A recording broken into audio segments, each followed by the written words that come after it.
माहितीच आहे की मी काही ठिकाणी ज्या वेळेला नोकरीसाठी मुलाखतींच्या समितीवरती असतो आणि मुलाखती घेतो त्यावेळेला काही मुली आम्ही ताराराणी विद्यापीठातनं शिकलेल्या होत्या सांगतात. एवढा परिचय मला होता आणि जयसिंगराव पवार यांच्या सहवासात मी काही वेळा आल्यामुळे आणि त्यांनी लिहिलेल्या ताराराणीच्या चरित्राच्यामुळे माझा ताराराणींशी म्हणजे ताराराणींच्या इतिहासाशी, ताराराणींच्या शौर्याशी, अशा इतिहासाशी आणि या विद्यापीठाशी अप्रत्यक्ष संबंध आला. परंतु प्रत्यक्ष भेटीचा योग मला या निमित्ताने या संस्थेमध्ये आणि क्रांतिकुमारांसाठी खास प्रथमच आला आहे. त्याच्याबद्दलही मी माझी कृतज्ञता व्यक्त करतो.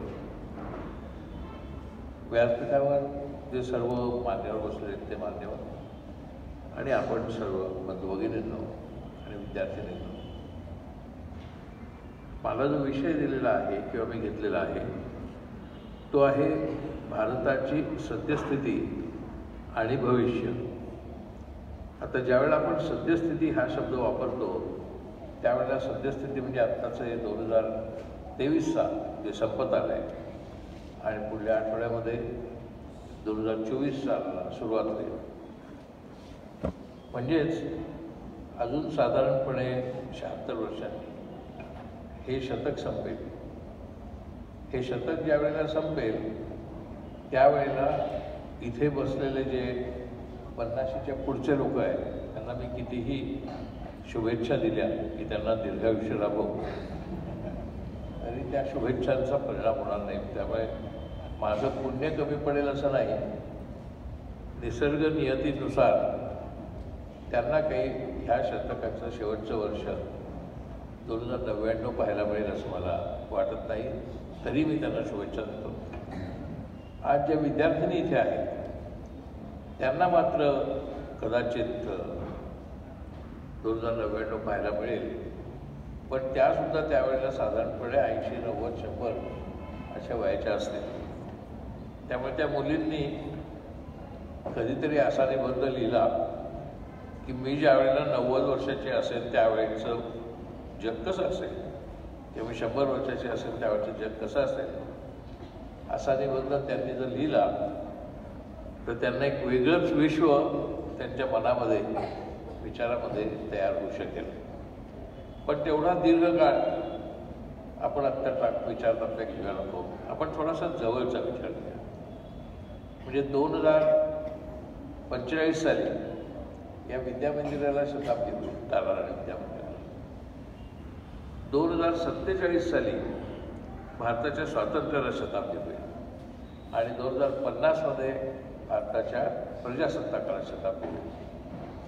आता आत्ता आपण ज्या देशात भौगोलिक राजकारणामध्ये वावरतो, काश्मीरपासून कन्याकुमारीपर्यंत, आणि आत्ता आपण ज्या जगात वावरतोय त्या जगाचं चित्र कसं असेल 2099 सोडूया क्षणभर, पण 2047 कसं असेल, 2050 कसं असेल, हा प्रश्न वाटतो तेवढा काल्पनिकही नाही आणि सोपाही नाही.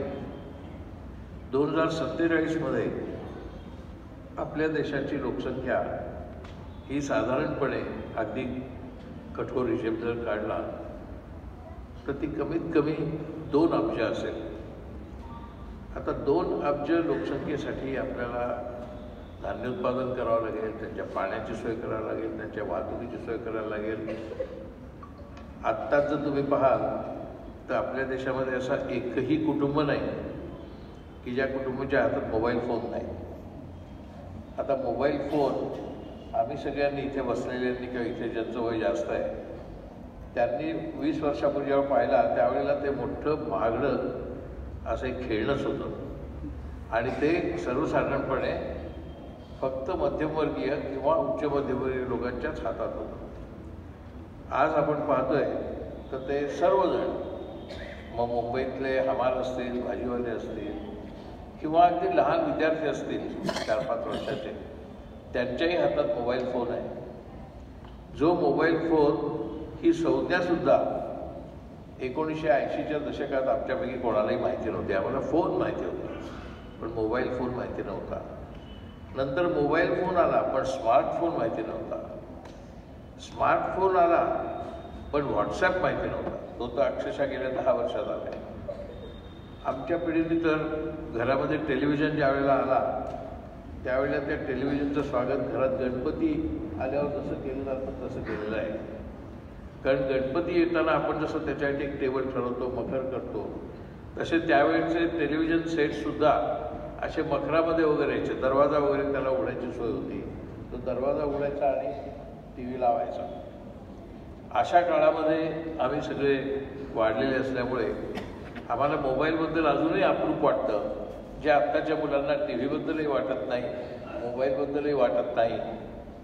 त्यांना जर कोणी सांगितलं की भारतातला एक माणूस आता चंद्रावर जाईल, अमेरिकेचा चांद्रवीर ते 1969 साली चंद्रावर गेला, तर आम्हाला जेवढं त्याचं आश्चर्य त्यावेळेला वाटलं होतं तेवढं आश्चर्य आत्ताच्या मुलांना वाटत नाही. त्यांनाच वाटतं ठीक आहे, म्हणजे कधीतरी आपणही चंद्रावर जाऊ. म्हणजे चंद्रावर स्वारी नावाचं जे लहानपणी आम्ही पुस्तक वाचलं होतं तसं चंद्रावरती प्रवास करायला जायला आपल्यालाही शक्य आहे, असा एक अव्यक्त आत्मविश्वास आत्ताच्या मुलांना असतो. आणि त्याच्याचमुळे एखादा मोबाईल फोन किंवा एखादा लॅपटॉप किंवा एखादा आयपॅड किंवा एखादा कॉम्प्युटर जर या लहान मुलांच्या हातात असेल तर त्याच्यावरती ते ज्या सहजतेने ज्या लीलया त्याच्यावरती काम करतात तेवढं आम्हाला अजूनही जमत नाही. जमत नाही इतकंच नव्हे तर आमच्यापैकी कित्येक पालकांना ज्यावेळी ते कॉम्प्युटरवरती बसतात आणि काहीतरी अडचण येते, कॉम्प्युटर ब्लँक होतो किंवा कॉम्प्युटरवरती काही येतच नाही किंवा तो पूर्णपणे त्याचे व्यवहार सगळेच करत नाही, त्यावेळेला सर्वसाधारणपणे हे सर्व आईवडील त्यांच्या मुलांना विचारतात, जरा काय झालं बघ, की माझा कॉम्प्युटर चालत नाही. आणि तो मुलगा किंवा मुलगी त्या कॉम्प्युटरजवळ येतात आणि 2-3 बटणं हलवतात आणि म्हणतात घ्या चालू झालं आहे. आणि ते आपल्या आईवडिलांकडे काहीशा आश्चर्याने आणि काहीशा तुच्छतेने बघतात, एवढ्या साध्या गोष्टी कळत नाहीत तुम्हाला, असं 2-3 मिनिटात ती मुलं म्हणू शकतात. इतकी प्रगती त्यांच्या वैचारिक आणि तांत्रिक समजामध्ये झालेली आहे, तशी आमची नव्हती. त्यामुळे आम्हाला जे 2099 किंवा 2047 दिसेल त्याच्यापेक्षा फार वेगळं जीवन, सामाजिक जीवन तुम्हाला दिसण्याची शक्यता आहे, विशेषतः विद्यार्थ्यांना. तेव्हा तुम्ही जरूर असा विचार करून पहा की 2047 साली तुम्हाला जे दिसेल आणि तुमच्या पुढच्या पिढ्यांना ज्यावेळी तुम्ही ते सांगाल त्यावेळी ते कसं असेल किंवा कसं असण्याची शक्यता आहे याचा विचार तुम्ही आत्ताच करायला हवा. कारण ते आश्चर्याने आणि अनपेक्षिततेने तुमच्यापर्यंत येता कामा नये, तसं ते येऊ नये अशी इच्छा आहे. परंतु एखादी गोष्ट येऊ नये असं म्हणणं आणि ती प्रत्यक्ष न येण्यात बरंच अंतर आहे. आणि ते अंतर म्हटलं तर गंभीर आहे, म्हटलं तर अतिशय हिंस्त्रसुद्धा होऊ शकतं. उदाहरणार्थ आम्ही सगळे जे वावरलो किंवा तुम्ही तर विशेषतः कोल्हापूरमध्ये शाहू महाराजांच्या परंपरेमध्ये तुम्ही वाढलात. आम्ही तसे मुंबईकर हे काहीसे इंग्रजांच्या आणि काहीसे गांधी नेहरूंच्या परंपरेत वाढलो. महात्मा गांधी नेहरूंचा संस्कार मुंबईवरती खूप दीर्घ आहे, त्याच्या अगोदर इंग्रजांचं राज्य होतं. आणि अशा वातावरणात, अशा शिक्षण परंपरेत मुंबईतल्या अनेक संस्था बहुतेक इंग्रजांच्या काळात निर्माण झाल्या. मग ते मुंबई विद्यापीठ असेल किंवा अनेक संस्था असतील, बहुतेकशा विज्ञान संस्था या पंडित नेहरूंच्या कारकिर्दीत निर्माण झालेल्या आहेत किंवा काही संस्था इंदिरा गांधींच्या कारकिर्दीत निर्माण झालेल्या आहेत. त्यामुळे त्या वातावरणात आम्ही वाढलेले असल्यामुळे आम्ही फक्त विज्ञानाचा, तंत्रज्ञानाचा, वैचारिकतेचा सर्व समाज एक आहे आणि कोणत्याही जाती धर्मात तो विभागलेला असता कामा नये अशा विचाराने जसे शाहू महाराजांकडचे तुम्ही वाढलात तसेच आम्ही गांधी नेहरूंच्या तत्त्वज्ञानाचे तसेच वाढलो. त्यामुळे आम्हाला समोर बसलेली व्यक्ती, मुलगी, मुलगा, माणूस, स्त्री हे कोणत्या धर्माची आहे, कोणत्या जातीची आहे, अशिक्षित आहे का सुशिक्षित आहे, गरीब आहे का श्रीमंत आहे, शहरी आहे का ग्रामीण आहे, ह्याच्याबद्दल कधी प्रश्न पडायचा नाही. फक्त ती माहिती आम्हाला असायची किंवा आम्ही तेवढीच माहिती विचारायची. त्यामुळे आम्हाला तो मनुष्य किंवा ती व्यक्ती हिंदू आहे का ख्रिश्चन आहे का शीख आहे याच्याबद्दल जर कुतूहल असेल तर त्याच्या जीवनशैलीबद्दल कुतूहल होतं. परंतु त्या मुस्लिम व्यक्ती आहे किंवा ती हिंदू व्यक्ती आहे किंवा ती शीख व्यक्ती आहे अशाबद्दल आम्हाला काही त्याच्यात वेगळं वाटायचं नाही. अशा व्यक्तीबद्दल किंवा अशा त्यांच्या धर्माबद्दल आम्हाला कधी द्वेष वाटायचा नाही. आम्हाला कधीही त्यांच्याबद्दल परकेपणा वाटायचा नाही. कारण आम्हाला माहिती होतं हिंदुस्तान हमारा हे गाणंसुद्धा इक्बालने लिहिलेलं आहे, म्हणजे मुस्लिम माणसात लिहिलेलं आहे. आम्हाला हे माहिती होतं की गांधीजींच्या प्रार्थनेमध्ये ईश्वर अल्लाह तेरो नाम सबको सन्मती दे भगवान असं म्हटलेलं आहे. मौलाना आझाद हे नेहरूंच्या बरोबरच होते, त्यामुळे आम्हाला त्याचंही काही वाटलं नाही. आणि अफगाण गांधी ज्यांना म्हणतात, फ्रंटियर गांधी ज्यांना म्हणतात, अफगाणिस्तानचे नेते खान अब्दुल गफार खान हे अफगाणिस्तानमध्ये अशा टोळ्यांचे मुख्य होते, प्रमुख होते की ज्या टोळ्यांकडे दोन्ही खांद्यांवरती मशीन गन असायच्या, बंदुका असायच्या, आणि ते तरवेज असायचे. दोन्ही मशीन गन एका वेळेला हातात घेऊन आपण कधी कधी सिनेमात पाहतो तशा पद्धतीने फायरिंग करणार, असे ते शूरवीर होते. अशा 1 लाख त्यांच्या मावळ्यांनी, अफगाण मावळ्यांनी ती सर्व शस्त्रास्त्र महात्मा गांधीच्या पायाशी ठेवली आणि सांगितलं, आजपासून आम्ही हिंसा बंद करतोय, आम्ही शस्त्र वापरणार नाही. आणि गांधीजींच्या अहिंसेच्या तत्त्वज्ञानाला त्यांनी पाठिंबा दिला. ते खुदाई खिदमतगार असं त्याला म्हणतात. त्या खुदाई खिदमतगारांनी हे जे काही त्याग केला शस्त्रांचा, ते काही थोडे नव्हते, 1 लाख होते. त्याच अफगाणिस्तानमध्ये जिथे त्यांनी शस्त्रांचा आणि हिंसेचा त्याग केला आणि गांधीजींच्या अहिंसा तत्त्वज्ञानासमोर ते सामोरे गेले, त्याच अफगाणिस्तानमध्ये आज प्रचंड हिंसा चालू आहे. ती त्या लोकांनी सुरू केली असं नाही.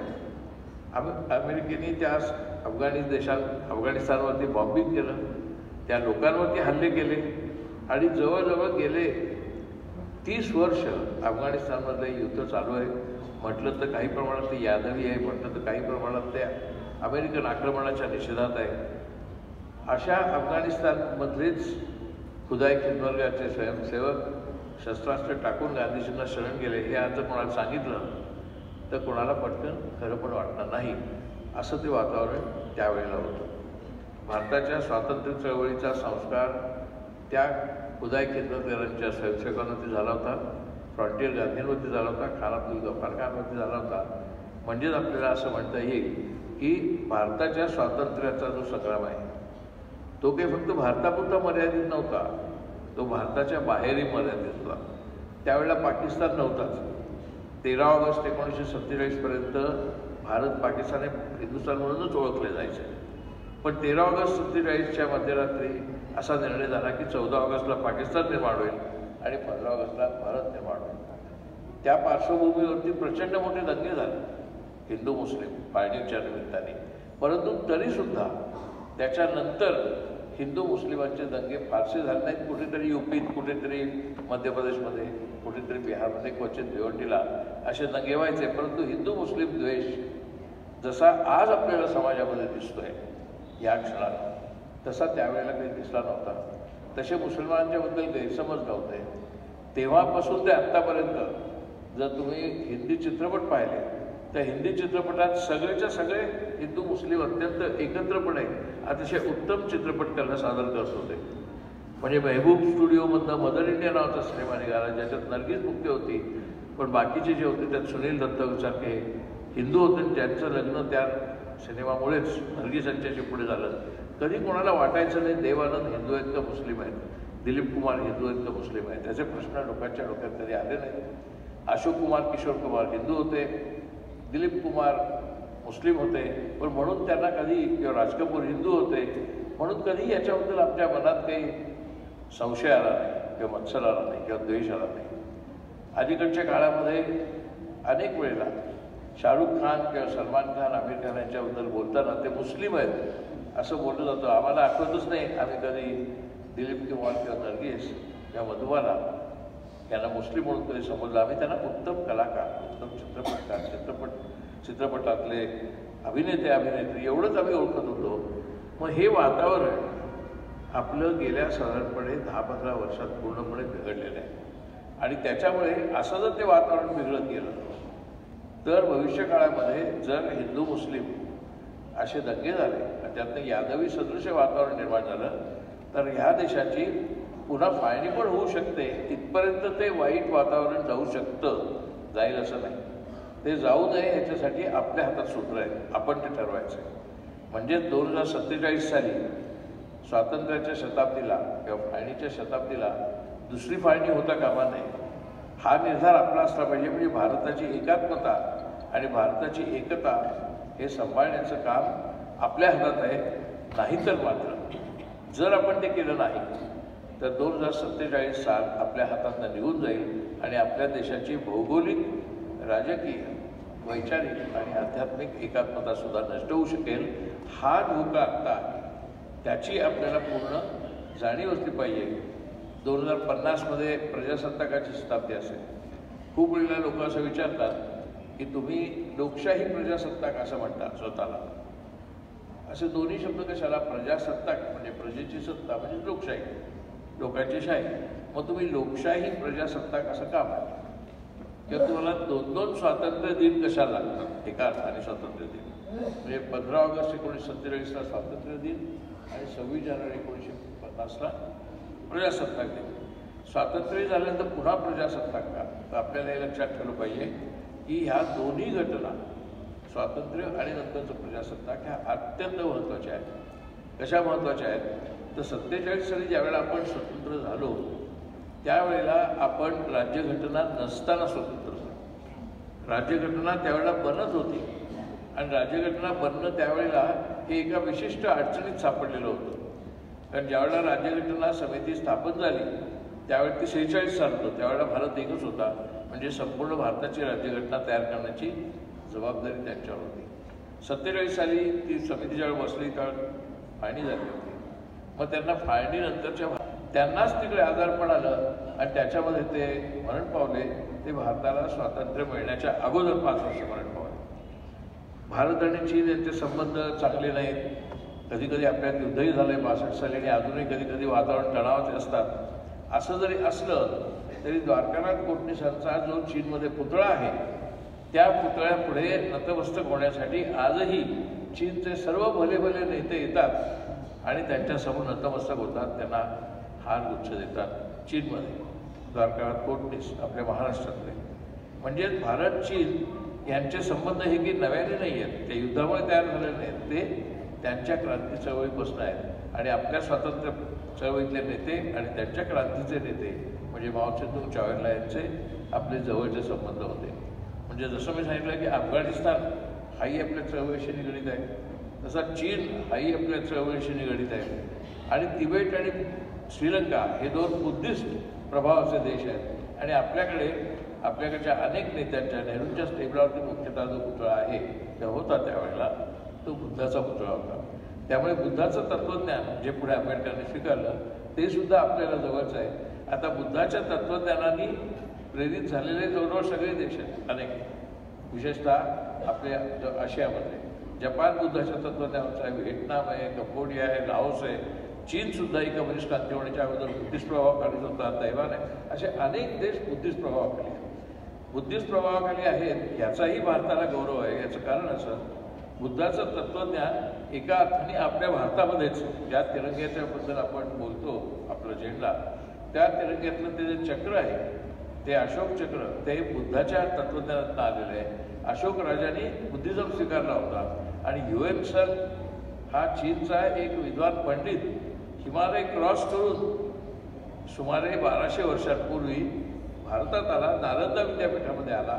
नालंदा विद्यापीठात त्यांनी भारताच्या तत्त्वज्ञानाचं शिक्षण घेतलं आणि इथे शिक्षण घेऊन बुद्धाच्या तत्त्वज्ञानाचा तो चीनमध्ये गेला आणि त्याच्यानंतर चीनमध्ये बुद्धिझम पसरला. म्हणजे असं भारताचं जे नातं आहे ते आपल्या आजूबाजूला नाही, असं जगभर सगळीकडे भारताचं नातं पसरलेलं आहे. कारण बुद्धिझमचा प्रभाव हा काही फक्त भारतापुरता किंवा डॉक्टर आंबेडकरांच्या समर्थकांपुरता असा नाही आहे, तर तो व्यापक आहे. आणि आजसुद्धा जगामध्ये ज्यावेळेला सर्वत्र मोठाली युद्ध चालू आहे, आज जे तुम्ही जगात पाहताय तरी जग आता शांत नाही आहे. आत्ताचं जग हे अत्यंत अतिशय विभागलेलं जग आहे.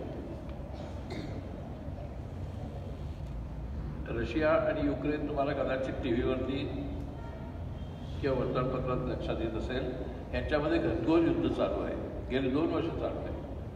तसंच आत्ताच अलीकडे गेले 4 महिने जवळजवळ इस्रायल आणि अरब, मुख्यतः पॅलेस्टीन यांच्यामध्ये घनघोर युद्ध चालू आहे. इस्रायलने एवढं घनघोर बॉम्बिंग गाझा स्ट्रीपवरती केलेलं आहे, म्हणजे पॅलेस्टीनच्या प्रदेशावर केलं आहे. की त्यात आजच्या घडीपर्यंत गेल्या फक्त 3 महिन्यात 25,000 माणसं ठार मेलेली आहेत. मुलं, बायका, वृद्ध असे सगळेजण ठार मेलेले आहेत. म्हणजे एका बाजूने आपण आपल्या अहिंसा तत्त्वज्ञानाचा अभिमान बाळगतो, अहिंसा तत्त्वज्ञानाने जगभर प्रभाव टाकला असं म्हणतो, पण त्याच वेळा आपण आत्ता जगात असं पाहतोय की आपल्या जवळच असलेल्या पॅलेस्टाईन या अरब राष्ट्रावरती इस्रायलचा प्रचंड हल्ला चालू आहे आणि त्या हल्ल्यामध्ये 20-25,000 माणसं मेलेली आहेत. आणि तिकडे रशिया आणि युक्रेन यांच्या युद्धामुळे एक भौगोलिक प्रदेशच पूर्णपणे नष्ट होऊ पाहतो. तिथली सुद्धा मुलं, स्त्रिया, वृद्ध हे बॉम्बिंगमध्ये मरत आहेत. स्वाभाविकच सुरुवातीला जो प्रश्न तुम्हाला विचारला की अजून काही वर्षांनी म्हणजे 2099पर्यंत किंवा 47पर्यंत जग कसं असेल याच्यावरती भारत कसा असेल हे पण ठरणार आहे. केवळ भारत कसा असेल याच्यावरती ठरणार नाही, तर जगात काय घडतंय याच्यावरती पण भारताचं काय भवितव्य करणार आहे. म्हणून ज्यावेळेला मला व्याख्यानाचा विषय दिला होता की सद्यस्थिती आणि भविष्य, तर भविष्य हे केवळ तुम्ही तुमच्या देशापुरतं ठरवू शकणार नाही, तुम्ही विचाराने ठरवू शकता, परंतु बाकी घटना ज्या जगभर घडत असतील त्याचाही संस्कार तुमच्यावर होणार आहे, जसा त्यावेळेलाही होत होता. म्हणून 1949मध्ये चीनमध्ये क्रांती झाल्यावर त्यांनी जी राज्यघटना बनवली त्याचाही परिणाम आपल्या राज्यघटनेवर झाला आणि आपण 26 जानेवारी 1950ला ती राज्यघटना स्वीकारली.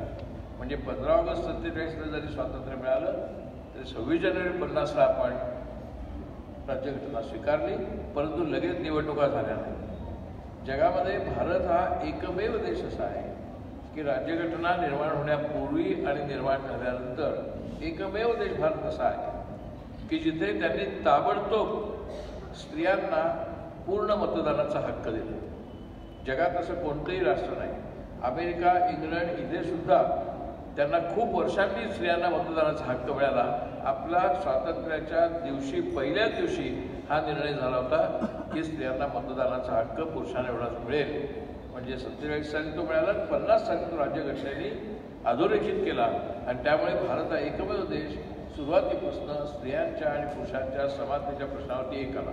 परंतु हे असं आकस्मिकपणे घडलं नाही. याच्यासाठी, हे घडण्यासाठी त्याच्या अगोदर जवळजवळ 100-150 वर्ष ज्या चळवळी चालल्या होत्या, महात्मा फुलेंची चळवळ होती, शाहू महाराजांचं सगळं कार्य होतं, आंबेडकरांचं कार्य होतं, या सगळ्या कार्याच्या पार्श्वभूमीवरती जे स्त्रियांना महत्त्व दिलं गेलं, त्या पार्श्वभूमीवरती 47 साली आपल्याला हा ठराव आपल्याकडे मंजूर झाला की स्त्रियांना पण तो हक्क मिळेल. म्हणजे तो काही आकस्मिकपणे झाला नाही, त्याला ही परंपरा होती.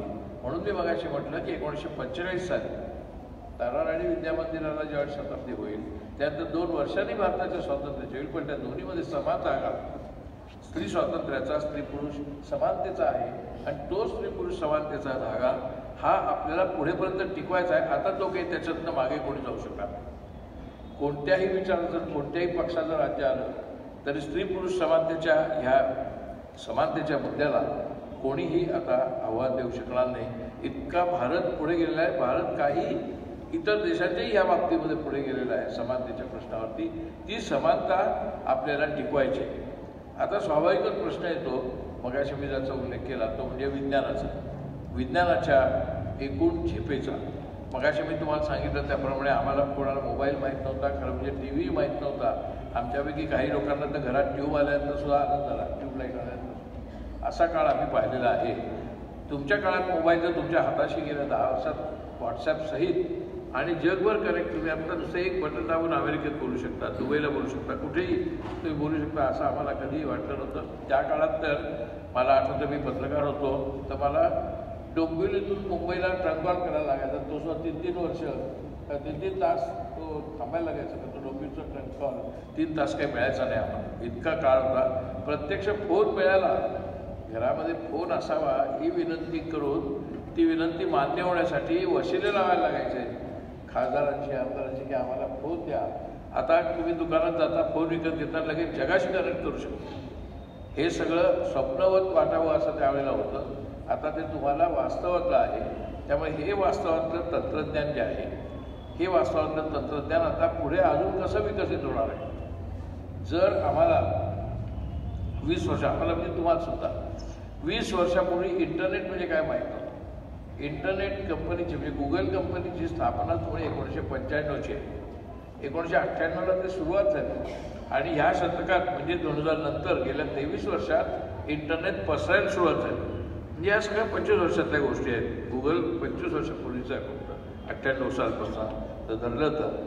म्हणजे इंटरनेट इतकं अलीकडचं आहे, तर फोन आणि मोबाईल इतके अलीकडचे आहेत. तेव्हा आपण असा विचार केला की जर 25 वर्षापूर्वी आम्हाला कोणी सांगितलं असतं की असा इंटरनेट नावाचा प्रकार येईल आणि तुम्ही केव्हाही फोनवरती तुमच्या ते इंटरनेट ॲक्सेस करू शकाल, पाहिजे ते सिनेमे बघू शकाल, पाहिजे ते नाटकं बघू शकाल, कोणाला इथून कॉन्टॅक्ट करू शकाल, तर जसा आमचा 25 वर्षापूर्वी तेवढा विश्वास त्यावर बसला नसता त्या तंत्रज्ञानाला, तसं आत्ता आपण असं सांगू शकतो का की अजून 25 वर्षांनी तंत्रज्ञान कुठे असेल?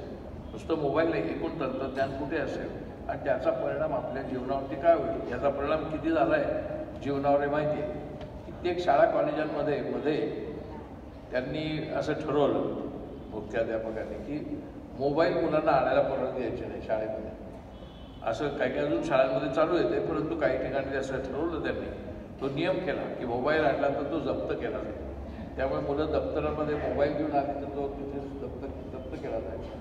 परंतु काही शाळांमध्ये तो मोबाईल जप्त केल्यानंतर पालकांचं डेलिगेशन आलं, पालकांचा एक ग्रुप आला, तेवढे आमच्या मुलांचे मोबाईल का तुम्ही जप्त केले, तेवढे मी शिस्त पाहिजे म्हणून केले.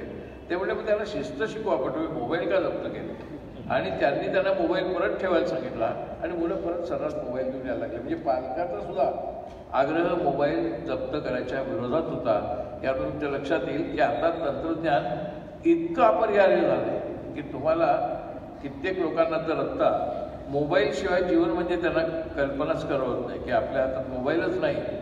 आपल्या हात जेवढा नैसर्गिक आहे तेवढाच मोबाईल नैसर्गिक आहे असं लोकांचं झालं आहे. त्यामुळे तुम्ही पाहत असाल स्कूटरवरती मोटरबाईकवरती बसलेली मुलं मुलीसुद्धा फोनवरती मोबाईलवर बोलत असतात.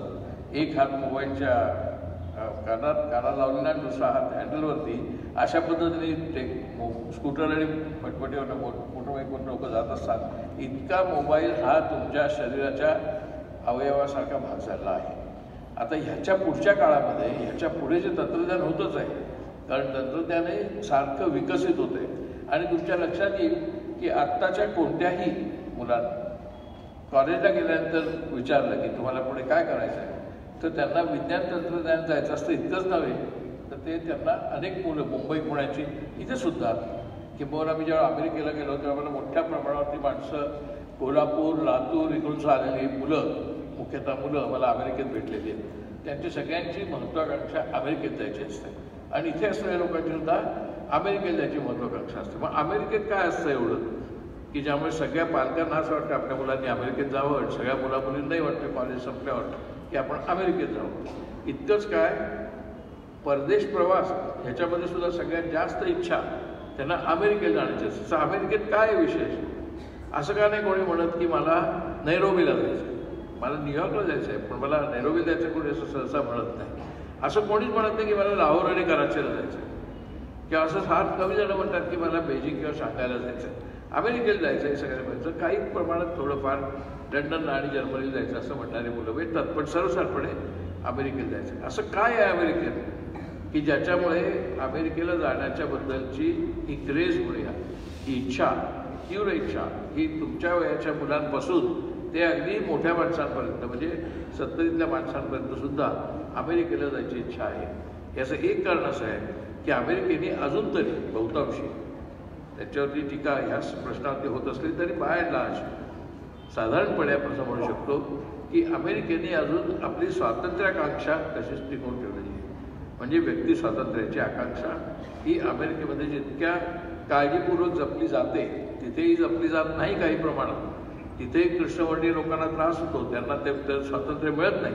तरी एकूण इतर जगाशी तुलना करता अमेरिकेमध्ये स्वातंत्र्याकांक्षा जास्त प्रामाणिकपणे जपली जाते तुलनेने, आणि त्याच्यामुळे इथल्या सगळ्या मुलांना तिथे जावंसं वाटतं. तेवढं एकच कारण नाही आहे तर अमेरिकेमध्ये ज्या प्रकारचं वैज्ञानिक तंत्रज्ञानात्मक संशोधन ज्या स्तरावरती, ज्या पातळीवरती चालू आहे, त्याच्यावरती आपलं भविष्य ठरणार आहे.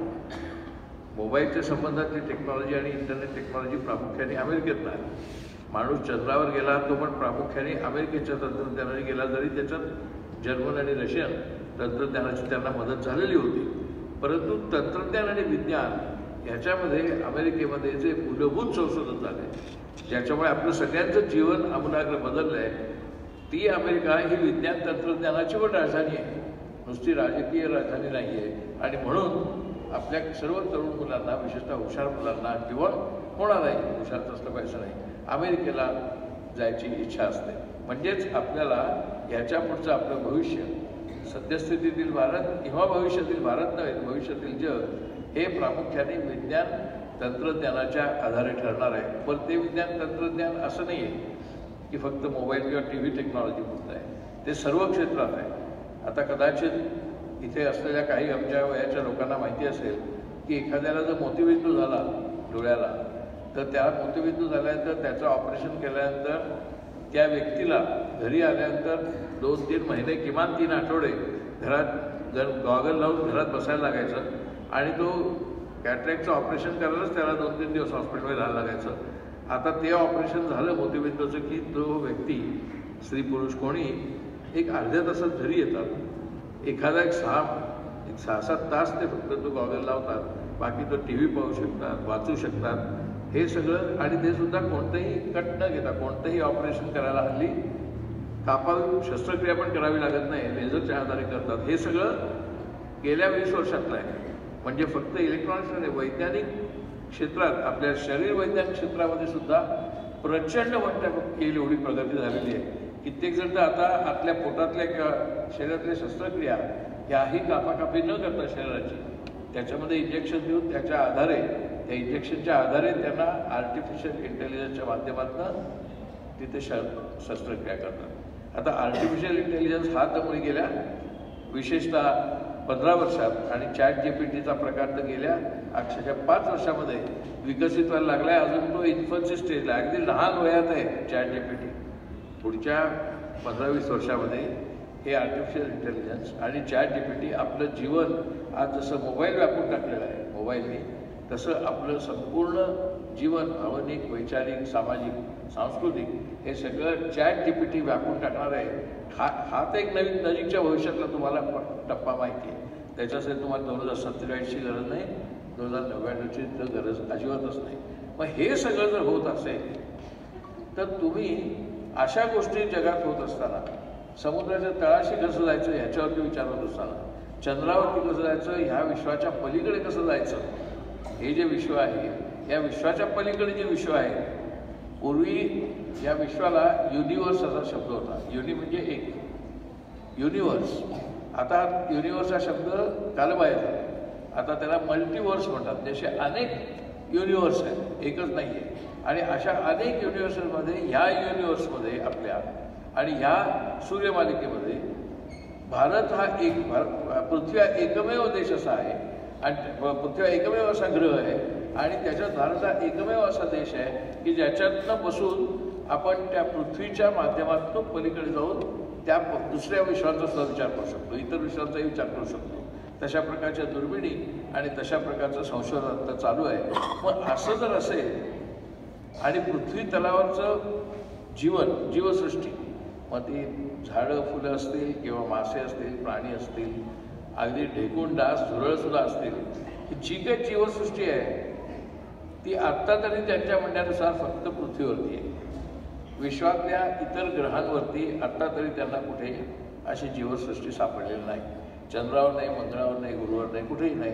एवढंच काय, ह्या विश्वाच्या पलीकडे जे आहे त्याही पलीकडे तशी जीवसृष्टी आहे की नाही याच्याबद्दल लोकांना माहिती नाही. कारण तिकडे जीवसृष्टीच सापडली नाही. तर आपण ह्या भूतलावरचे, पृथ्वीच्या भूतलावरचे आपण एकमेव मानव प्राणी आहोत. आणि म्हणून काही लोक म्हणतात हा एकटेपणा आहे, हा लोनलीनेस आहे, ह्युमन रेसचा हा लोनलीनेस आहे, की आपल्याला कंपनीच नाही जगात, विश्वामध्ये दुसरं कुठेही माणूस नाही किंवा जीवसृष्टी पण नाही, इतकं एकटेपण आपल्याला आहे. आणि म्हणून त्यांचं संशोधन चाललेलं आहे की इतर कुठेही जरी त्यांना जीवसृष्टी मिळाली किंवा माणूस किंवा तत्सम प्राणी मिळाला तर त्यांना प्रचंड आनंद होईल. म्हणून अमेरिकेत आणि भारतात, मुख्यतः अमेरिकेत असं संशोधन चालू आहे की तिकडून अनेक प्रकारचे ग्रह उपग्रह सोडत आहेत की तिथून त्यांना कुठेतरी जीवसृष्टी मिळेल. आणि तशी जीवसृष्टी अजून मिळत नाही. म्हणून कुठे नुसतं पाणी जरी मिळालं दुसऱ्या कुठच्या ग्रहावर तरी लगेच आपल्या शास्त्रज्ञांना, जगातल्या सगळ्या शास्त्रज्ञांना आनंद होतो की पाणी मिळालंय म्हणजे तिथे कदाचित जीवन असेल. कारण पाण्यातनं पहिले जीव निर्माण झाले, ज्यावेळेला निर्माण झाले त्यावेळेला. आता अशा प्रकारचं संशोधन चालू असताना म्हणजे आपणच एकमेव मानव प्राणी ह्या पृथ्वीग्रहावर असताना या भारत देशामध्ये मानव प्राणी पृथ्वीवरती एकमेव असताना या भारत देशामध्ये या सर्व मानव प्राण्यांना आपण एकत्र ठेवावं, त्यांच्यामध्ये हिंसेचं वातावरण नसावं, त्यांच्यामध्ये देश धर्म अशा विभागण्या नसाव्या असा विचार जिथे निर्माण झाला त्या ठिकाणी आत्ता बरोबर उलटा विचार चालला आहे. म्हणजे एका बाजूला आपण असं म्हणतो वसुधैव कुटुंबकम, परंतु वसुधैव कुटुंबकम म्हणताना आपण त्या कुटुंबामध्येच वेगवेगळ्या प्रकारचे भेद निर्माण करतोय. कुटुंबामध्येच केले तर गोष्ट वेगळी, ते देशात करतोय, राज्यात करतोय, जगात करतोय आणि या विश्वात करतोय. म्हणजे एक दिवस जसं हिरोशिमा नागासाकीवरती 1945 साली अमेरिकेने बॉम्ब टाकला आणि ती शहरं संपूर्णपणे नष्ट झाली, तिथली माणसं नष्ट झाली, तसं आत्ता जे युद्ध चालू आहे त्या युद्धाच्या परिणामी जर कोणत्याही देशाने शत्रू राष्ट्रावरती जर बॉम्ब टाकला तर तो बॉम्ब हे फक्त त्या देशामध्ये विध्वंस करणार नाही, तो बॉम्ब सार्वत्रिक विध्वंस करेल. याचं कारण असं की बॉम्बचं जे रेडिएशन असतं, तो जो संसर्ग आहे तो काही देशाच्या सीमा जाणत नाही. त्यामुळे ज्यावेळेला काही भारतातले लोक म्हणतात आपण पाकिस्तान नष्ट करूया आणि पाकिस्तान नष्ट करायचं काय एक बॉम्ब टाकूया, आपल्याकडे बॉम्ब आहे, पण त्यांच्या हे लक्षात येत नाही की आपण कराचीवर बॉम्ब टाकला तर कराचीवर बॉम्ब टाकला म्हणजे मुंबईवर बॉम्ब टाकल्यासारखाच आहे. कारण कराची हा मुंबईचाच भाग होता 1947पर्यंत. कराचीचे लोक पत्ता लिहिताना कराची आणि त्यानंतर खाली मुंबई आणि मग तो पिनकोड लिहायचे, कराची मुंबई असं होतं. म्हणजेच कराचीवर जर बॉम्ब पडला तर तो भारतावर म्हणजे मुंबईवरतीच पडल्यासारखा आहे. म्हणजे पाकिस्तान नष्ट करू, पाकिस्तानला उद्ध्वस्त करू, पाकिस्तानवर बॉम्ब टाकू असं म्हणणं, याचा अर्थ आपण स्वतःवरतीच बॉम्ब टाकू असं म्हणण्यासारखं आहे. कारण कोणताही अणुबॉम्ब देशाच्या सीमा, धर्माच्या सीमा जाणत नाही. एकदा त्या प्रकारचा हिंसाचार, विशेषतः आधुनिक शस्त्रास्त्रांचा बॉम्ब वगैरे सदृश हिंसाचार सुरू झाला की आपण सर्वजण वेढले जाणार आहोत. तो धोका संपलाय का? आता आपण ज्यावेळी एकमेकांशी बोलतोय त्यावेळी तो धोका, तो युद्धाचा धोका, भारत पाकिस्तान किंवा भारत चीन किंवा इतर देशांमधल्या युद्धाचा धोका संपलाय का? तर तो संपलेला नाही हे लक्षात घ्या. आणि तो धोका संपलेला नाही आहे हे कोणाच्या शिकवणीनंतर तर गांधीजींच्या शिकवणीनंतर, अहिंसेच्या शिकवणीनंतर. गांधीजींनी सगळ्या जगाला अहिंसेच्या संबंधामध्ये शिकवण दिली. काही काळ त्यांनी ती पाळली आणि आता मात्र ती पाळण्याच्या पलीकडे जग गेलेलं आहे. आणि म्हणूनच आपल्याला प्रश्न पडतो की भारताची सद्यस्थिती आणि भारताचं भविष्य याच्या पाठीमागची मूळ प्रेरणा कोणती असली पाहिजे? तर आपली वैचारिक प्रेरणा असली पाहिजे. आपला विचार प्रगतिशील असला पाहिजे, आपला विचार मूल्याधिष्ठित असला पाहिजे. आत्ता मूल्याधिष्ठित आणि प्रगतिशील विचारच अडचणीत आलेला आहे आणि म्हणून हे असं होतं आहे. हा मूल्याधिष्ठित विचार आणि ही प्रगतिशील विचारसरणी आपल्याला सुदैवाने आपल्या स्वातंत्र्य चळवळीनी आणि नंतर मगाशी म्हटल्याप्रमाणे शाहू महाराज, फुले, आंबेडकर यांच्या चळवळीतनं झाली. हे आपण भाग्यवान आहोत. सगळं असं भाग्य इतर देशांना लाभलेलं नाही. पण आपण आपल्याला लाभलेलं जे भाग्य आहे ते आपण सध्या उधळून टाकतोय. आपल्याला या मूल्यांविषयी, या संचिताविषयी आणि या विचारांविषयी आपल्याला फारशी आज किंमत वाटत नाही. मुली, तुम्ही लहान आहात, इथे मोठे पालक आहेत, शिक्षक आहेत, तुम्हाला सगळ्यांना या आपल्या संचिताचा, या विचारांचा, मूल्यांचा विचार करावा लागणार आहे. आणि तो विचार जर आपण घालवला आणि आपण परस्पर द्वेष, मत्सर याच्या आहारी गेलो तर आपल्या हातातनं फक्त आपला जिल्हा, आपला महाराष्ट्र किंवा आपला देश जाणार नाही, तर अवघ्या जगाला आपण धोका निर्माण करू किंवा जगात निर्माण होणारा धोका आपल्यावरती येईल. मला असं वाटतं की सद्यस्थिती आणि भविष्य यासंबंधी विचार करताना ही आपली स्वातंत्र्य चळवळीची परंपरा, गांधीजींचा विचार आणि या सर्व लोकांचा, श्रेष्ठ लोकांचा जो विचार आहे तो आत्मसात करून तुम्ही फक्त निबंध स्पर्धेत बक्षीस करून नको की नाही, तो विचार आत्मसात करून तुम्ही तुमचं जीवन पुढे विकसित करा अशी खात्री आणि आशा व्यक्त करून माझे 4 शब्द संपवतो. धन्यवाद.